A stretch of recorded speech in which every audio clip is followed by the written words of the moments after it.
Hello everyone! Today I'm here to do another Mashup review. So if you're unfamiliar with Mashup reviews on my channel, it is where I take 3 books within the same genre or kind of similar genre. Sometimes it's just even 3 books that I've read recently, but today it's actually 3 books within the same genre. Review them all for you in one video. I keep them spoiler free. I try to keep them short and sweet, just letting you know what the book is about, what I thought about it, and what I rated it. So today is a YA contemporary Mashup review, so very excited for that. As always, I will leave timestamps down below for each book I talk about today in case you want to hear one book in particular or if you want to hear all 3 of them. Today I will be talking about Listen to Your Heart by Casey West, Save the Date by Morgan Matson, and From Twinkle with Love by Sanan Menon. So all 3 of these books just came out very recently. Are books by popular YA contemporary authors, so very excited to talk about all of them. So without further ado, let's just dive right on in. So the first book I'm talking about today is Listen to Your Heart by Casey West. If you didn't know, Casey West is a very popular YA contemporary author. I have read all of her contemporary books. I really enjoy her books.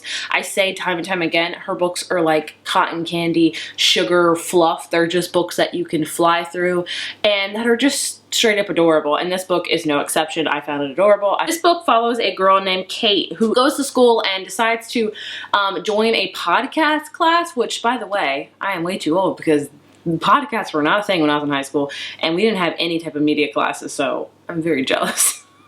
But she decides to join a podcast class with her best friend, and basically each year for the podcast class, they decide a topic and they, actually make a podcast. You have people that are the host, you have people that are kind of behind the scenes that market and stuff. Kate actually comes up with a winning idea for the podcast theme, and she becomes one of the hosts, much to her dismay because she's not a very vocal person. She doesn't really enjoy it. So she becomes one of the podcast hosts, and the theme for this year is advice. So people call in and ask advice of these 2 co-hosts, and Kate is one of them. And it's basically about her being a podcast host. Also, her family lives on this lake and she loves living on the lake. She has a wave runner that she just rides continuously, and she's just really content on the lake, but her family, wants her to do different things and wants her to try to move on and not just be, stuck in the family business of the lake, even though she wants that. And honestly, there's also a love interest in here as well. I don't want to spoil it for you, but a person calls in about love advice and you can guess what happens from there. Either way, this is adorable. I think this might be one of my favorite Casey West books. It's so hard because she writes so many books, first of all. Like, I think she has like 3 coming out this year, which is a lot, but I just really enjoy her books. I thought that it was set on a lake, even though it was in the school year and it was even from the start of the school year, kind of midway through the school year. It reads very much like a summer book because it's like Kate's family owns like a lake, and they don't own a lake, but they own like things like people can rent out wave runners and boats and stuff like that for the lake. So I really read like a summer book, which I enjoyed.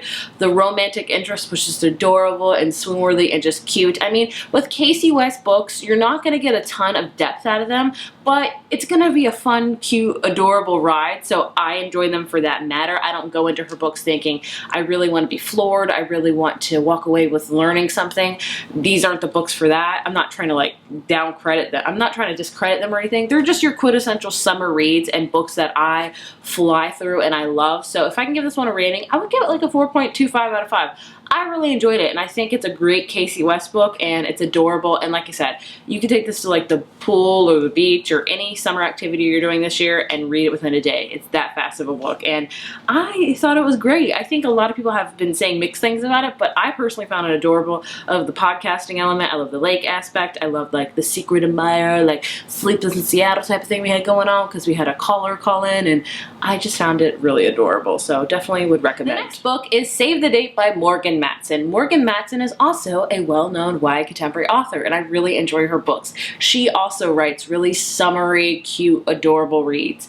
Save the Date is all about this character named Charlie who has a really big family. Like, she has, I want to say, 3 older brothers and 1 older sister. So there's 5 of them total. And she's the youngest, and she's 17, and her oldest sibling is like 29. So it's a pretty big span of time within these siblings. Oldest sister Lenny is getting married, and she's actually getting married at the family's house. So basically the family comes together once again because they're kind of scattered throughout the year and things like that, and they have this big wedding. So Charlie's mom is a cartoon, or I should say comic strip artist. She actually has this comic strip called Grant Family Station, which you can actually see if you get the hardback.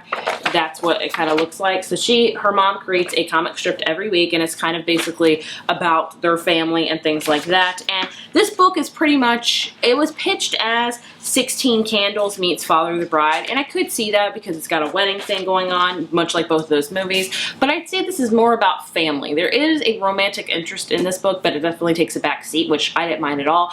I really loved reading about the Grant family and how they've kind of had a falling out with one of their siblings over the year and them kind of coming together, and you have this big wedding weekend.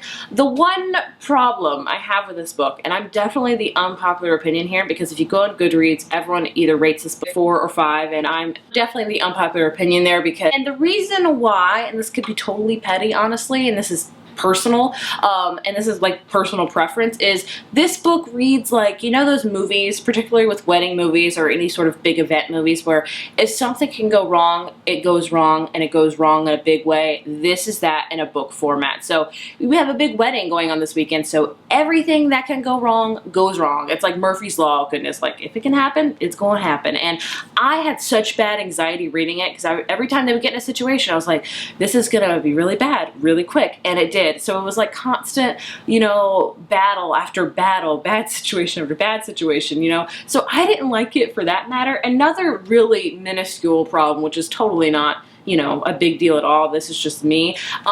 At one point, and I'm just not spoiling anything, at one point during the wedding, when they're actually getting ready for the wedding, like the power goes out, because why wouldn't it go out? And the hairstylists were just like, well, we can't stay anymore, because if we stay and do your hair over our allotted time, we're going to charge you for another day because your power went out. And I'm like, no vendor I have ever worked with does that. And then the photographer was very demanding, like, we need to stay on the schedule, you need to be out here. And they would fake getting ready shots, and I'm just like, what? I'm a wedding photographer, and I've done a lot of weddings, and I have never worked like that. I never worked with a vendor that was just like, you can't do this, and you have to be really strict. I am very much like appeased to my bride. It's just, that irked me a lot, and it definitely shouldn't have, because that's like my personal thing, because it's just my occupation. So, I mean, I just wanted to share that, really, I guess. It's totally petty of me to do that, but take with it what you will. But overall, I did enjoy this book. It's definitely not my favorite Morgan Matson book.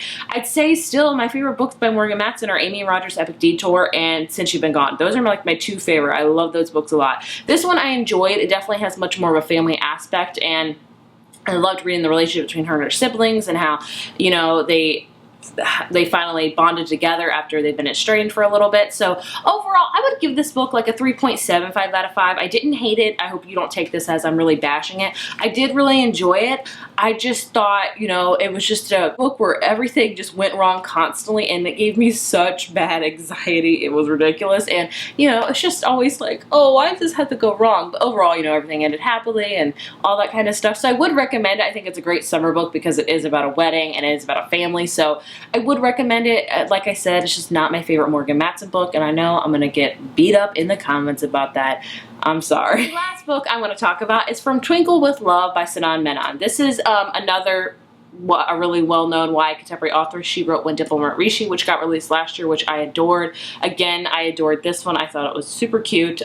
This is all about, if you guessed it, Twinkle. Twinkle is an aspiring filmmaker. She wants to be a director. She wants to, you know, do a lot of amazing things in her life, and she gets a chance to do this. She gets a chance to direct this film for her school's Midnight Summer Nights Dream Festival, and she teams up with a guy named Sahil, and he becomes her producer, and they like work together. And she actually has a really big crush on Sahil's twin brother Neil, so she decides, you know, maybe I'll get closer to Sahil to learn more about Neil, and you know, she also has a secret admirer going on, and it's basically about that. I enjoyed this book, but I don't think I enjoyed it as much as From Dimple. I don't think I enjoyed it as much as When Dimple Met Rishi. In this book, it really reminded me that I am not the targeted demographic for this book. And the book is about Twinkle, and she's a junior in high school, or maybe she's a senior. I think she's a junior.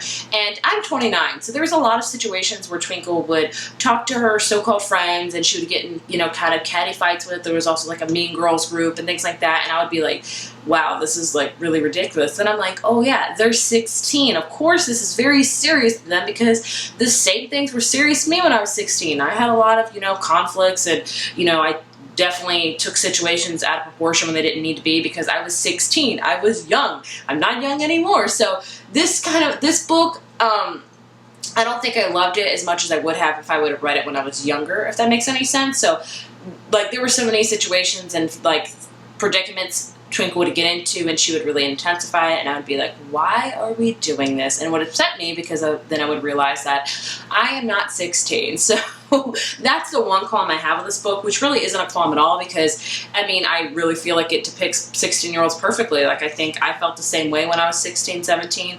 I, you know, had some same situations and things like that, but overall reading it now, I'm definitely very, very different, you know, all those kind of things. But I found it adorable. I also really would have loved if they would have talked about the movie more. So throughout this whole book, they were like kind of remaking a female spin on Dracula, which I think is great. And they just talk about filmmaking kind of randomly. There's only like a few parts in the book where you actually get to see them film and go into the really nitty gritty of it. And I wanted to see more of that. I wanted to see more of like Twinkle being a director. I don't think we got a ton of that. We just got like they were filming and, you know, we shot this scene today, and I wanted to see more of like her, like, you know, talking about stage blocking, or I don't know what directors talk about. I would have loved to see that more, so that's kind of a qualm too as well. But overall, I did enjoy this one. I thought the romantic interest was very swoon-worthy. I love how it was told about her. She kind of writes in a diary to her favorite female filmmaker. So she would say, "Dear Sofia Coppola," and you know, things like that. So I really, really enjoyed that. Or "Dear Nora Ephron,"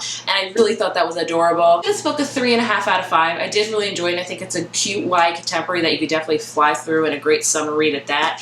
And I love the diversity in this book as well, because she's Indian American, and I just loved reading about her family life and how it was kind of strained. And by the end of the book, you kind of got some resolve. So I did enjoy this one, just sadly not as much as when Dipple Met Rishi. So there you have it, my thoughts and opinions on these 3 YA contemporary books. I think my favorite is Listen to Your Heart by Casey West, which I am honestly kind of surprised by. I thought my favorite for sure was going to be Save the Date, because it was all about weddings and things like that. That's not why I didn't really love this book, is because like everything went wrong in this book, and it was just so bad anxiety for me.